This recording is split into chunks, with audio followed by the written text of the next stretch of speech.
Hello, it's Sunny. I'm back. So for those of you who don't know me, I'm a professional ballroom dancer, and I'm here today to share you kind of industry secrets from an insider on what goes on behind the scenes in Dancing with the Stars. So this was kind of the original entree of the ballroom dance culture into the American public, okay? And so a very common question I get is, what do you think about Dancing with the Stars? And in a nutshell, it's fabulous. Here's why. Before that program came out, everyone had a vision in their head of ballroom dancing, like it was an old crippled couple waddling around the floor, or maybe a prom couple. And it gives the public the opportunity to see what actual dance sport is like, because it is a much different activity. It's dynamic, it's joyful, it's athletic. There's a wide variety of age levels. I love that it showcases different ages, because you can start at any age. I love that it showcases different body types, because not everyone is a professional dancer, and there are many people with a wide variety of bodies. You get to see those beautiful costumes, things that the public just used to not know about. And I have a story to share with you. So before this program debuted on American TV, I was at the Blackpool Congress, which is like a ballroom dance convention, okay? And one of many presenters there was Len Goodman, okay? So he was one of the judges on the original American program. And he asked if any Americans were in the room, and a few of us kind of raised our hands. And he said, well, there's a show that's going to be broadcast soon there on TV. They're going to film a show where professional dancers are teamed with stars, and they film it, and they film the competition, have elimination rounds, and this program will change the course of your dance studio. You may not know that before ballroom dancing and Dancing with the Stars came onto TV here, there was a similar show, different names, but Dancing with the Stars in many countries in the world before that, including England. It had been on, heavens, by that time, 2 or 3 seasons. Anyway, he said this program here in England, it was called Strictly Come Dancing, has changed our family-owned dance studio, which we have had for 5 generations in Dartford. Like you wouldn't believe it. We've been kind of stumbling along for generations being dance teachers, and people are now knocking down our doors. And by fortuitous luck, I happen to have pretty recently turned pro, and so was already teaching by the time this program came out. And there was very little competition for dance teachers. There was just not a lot of us. So I totally lucked out and got fully booked pretty fast thanks to that program.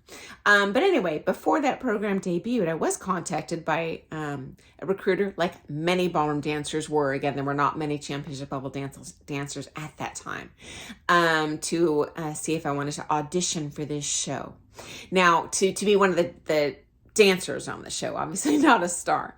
Anyway, I said no, because the pay for that very first season, this is too funny, was only $2,000 a week. You got paid each week. As you made the elimination rounds, you would get kind of a bonus pay. But you also had to move to LA. And at that point, I was a pretty new teacher. I wanted to develop my own local clientele. We'd never heard of this program before. I didn't know if it was going to be just one season. I'm certainly not going to walk away from my own studio to, live in LA for a few months. And so the program ended up taking off, which is fabulous. And do I regret not trying out or taking that gig? No way. I am not a thirst trap. I have zero desire to be famous. It would have been tremendously stressful, and at that time was my main focus. Oh my gosh, it's going to be such horrible stress to try and teach someone to a high level in a short period of time, and the whole country will be watching if I can't do a good job. And certainly I was a newer pro. So at that time, honestly, it takes time to become a skilled teacher, and I'm glad I didn't, because it would not really showcase my skill as a teacher as best as it could, nor would I have been able to showcase that star's potential as much as a more experienced teacher could. That being said, even nowadays, it is a good opportunity for pros, existing pros, even older pros, because not everyone is fully booked.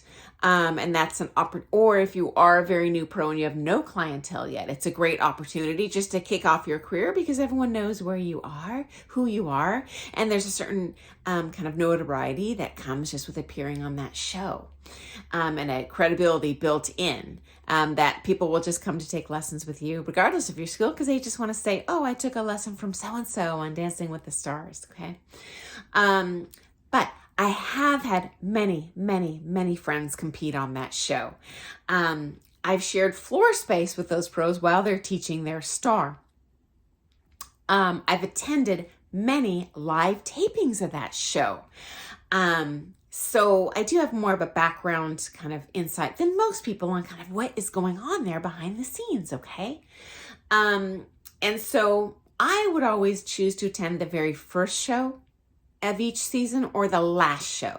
The reason is that's the only show where all of the dancers showed up, because they do have elimination rounds each week. So if you go to like the second to the last show, you won't get to see that many couples. And I wasn't as interested in the dancers. I'm very familiar with how they dance, but I did want to see the stars. That's kind of fun to do, okay?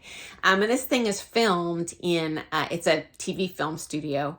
As a matter of fact, just before they set up that sound studio and stage, they kind of redecorate the entire room in an amazing way for each show.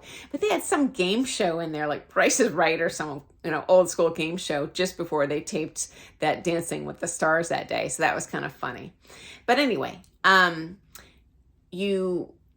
I got tickets because I had friends on the show, but you can publicly access tickets. I unfortunately don't know how to do that, but that is a possibility. You just stand in line out in front, and then they call you in, and it's usually a first come, first serve basis. There are some assigned seats for the stars that come, because you know what? It's not just regular old people that are fans of this show. There were many like legit movie stars and TV stars that showed up, and they had reserved seating. When I was there, none of them chose to be on the front row seats. They were kind of hidden in the background of the audience, but I thought that was kind of cool. I sat next to David Carradine at one show, who starred in the 70s in this TV show called Kung Fu, which I had happened to see, and so that was kind of fun. The families of the stars, also, I've never seen the families of the pros, but again, they've seen them dance a million times. But the families of the stars often come. Spouses, saw Master P's mom, Nick Lakey's brother. So, and they do usually choose to sit right on the floor, and they're fine being seen on camera. For everyone else, and actually including me, I was put in with the regular people with unassigned seats. They have kind of a seater that, I don't know how they choose, but they strategically seat each person that comes in. And I happen to be seated almost every time right behind the judge's dais. So right behind like Carrie, Anna Naba, Bruno, Tomiali, whoever the judges were at that season. When you walk in, they seat you down, and then they pre-record the applause and such. And they're like, okay, everyone make a sad face. Everyone boo. Everyone clap super loud. Everyone make a surprised face.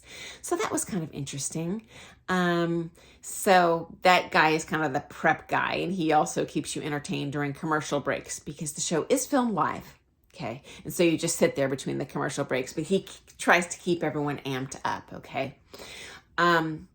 And now the secrets that you have been waiting for. There are some things behind the scenes that might shock you.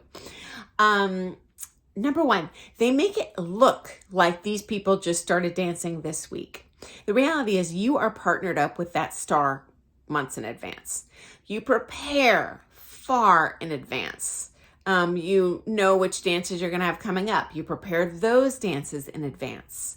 The show makes it look like, oh, I drew cha-cha this week. Guess what? We're going to cha-cha for the first time next week. Not true. Next, another dirty secret. Not all the pros like the star they're dancing with. I do not want to publicly shame anyone, so I'm absolutely not going to share details that would indicate the person I'm talking about. But I'll give you an example that you really can't narrow down the star. I had a friend whose star partner on there was a raging drug addict, and he was so stressed out. And he was like, Sunny, I cannot wait to be voted out. It is crazy stressful dancing with this nutbag. So I think that's kind of funny.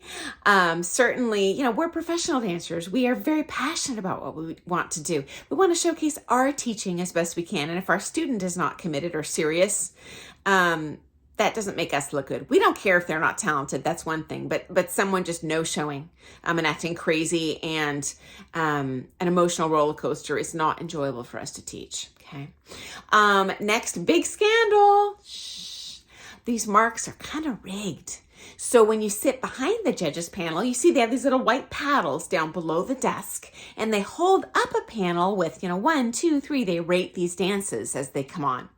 Well, secret, they only have a few paddles beneath their little desk there. So they don't have 10 paddles they're picking from. They've predetermined, well, I'm going to do a 4 and a 6 and a 5 today. And they've have those paddles ready, which makes sense. They don't want to fish around a giant box of paddles. That would kind of ruin the filming. And again, that filming is live. And they do film the competitors live. That's all real. They do film the judges' remarks and stuff live and holding up the paddles. That is legit, okay? So that's all I have to share today. I apologize. My videos keep going over 10 minutes and I try to cut off at that mark, but if you enjoyed that content, if there's other questions you have, if there's other things you'd like to hear about the industry, please comment below. I always respond to your comments. I'm not monetized at all. I don't make a cent off my channel. I just do it because I love sharing information that you might find to be interesting in the background of the ballroom dance world. So please I love that. Please subscribe. I get notified every time someone subscribes and I get so excited. So look forward to seeing you soon. Thanks for joining me. I hope you thought that was interesting. Toodles.